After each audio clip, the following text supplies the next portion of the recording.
On the night of November 13, 1974, a 28-year-old woman was found dead, pinned inside her smashed Honda Civic at the bottom of an Oklahoma highway culvert.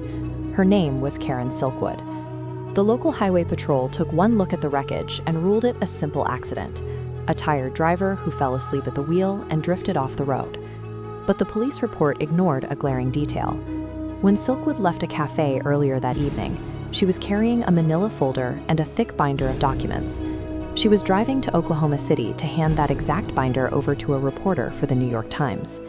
By the time her car was pulled from the ditch, the documents were completely gone. In any other crash, the disappearance of a woman's personal effects might be a footnote. But for Silkwood's colleagues, the empty wreckage suggested that the information she carried was exactly as dangerous as the company feared. To understand why those documents mattered, we have to look at where Silkwood worked. She was a chemical technician at the Kerr-McGee Cimarron plant. Her daily job involved manufacturing plutonium pellets, highly radioactive material used to build nuclear reactor fuel rods. She was also the first woman ever elected to her local union's bargaining committee. In that role, she began a private investigation into the plant's internal safety practices. She discovered that the company was using faulty, cracked nuclear fuel rods. She found that inspection records were being falsified to hide these defects. And she recorded instances where workers were being exposed to hazardous radiation without being informed of the risks. By compiling hard proof of these violations, Silkwood had turned herself into a direct threat to the nuclear facility's standing with federal regulators and the public. As she prepared to go public, Silkwood's work environment turned hostile. During routine self-checks at the plant, she began testing positive for severe radiation exposure. By November 5th, her body contained almost 400 times the legal limit for plutonium contamination.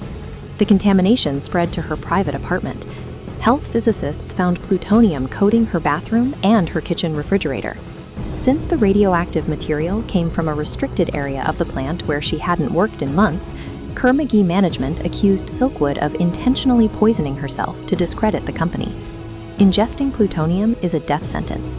With her health failing, Silkwood accelerated her timeline to meet with the press before she was silenced. On the night of November 13th, she left a union meeting at a local cafe, clutching her binder, and drove her white Honda Civic down State Highway 74.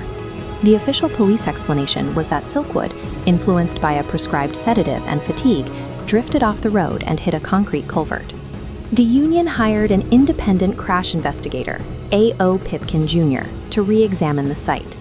His findings contradicted the official story of a sleeping driver. Pipkin found deep skid marks in the grass shoulder. A sleeping driver drifts. These tracks show someone awake, slamming the brakes, fighting for control. There was another anomaly. Investigators found fresh dents and microscopic paint chips on the rear bumper, matching a high-speed rear-end collision. The combination of evasive skid marks and rear-end damage disproves the theory of an accidental drift. The evidence points to the car being rammed from behind to force it off the road.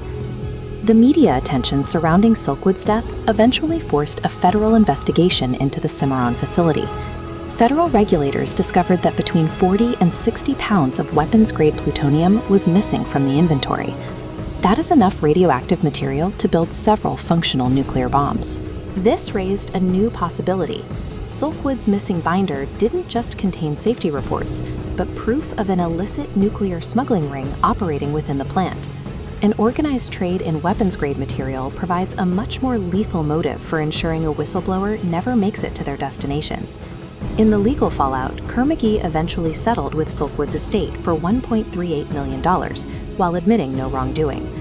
Under regulatory pressure, the Cimarron nuclear plant was forced to shut down permanently. Yet the central threads of the case were never resolved. The driver of the second vehicle was never identified, the documents were never found, and the missing plutonium remains unaccounted for. Silkwood's story concluded with a payout and a closed facility, but the mystery remains. The killers, the documents, and the evidence all stayed in the dark.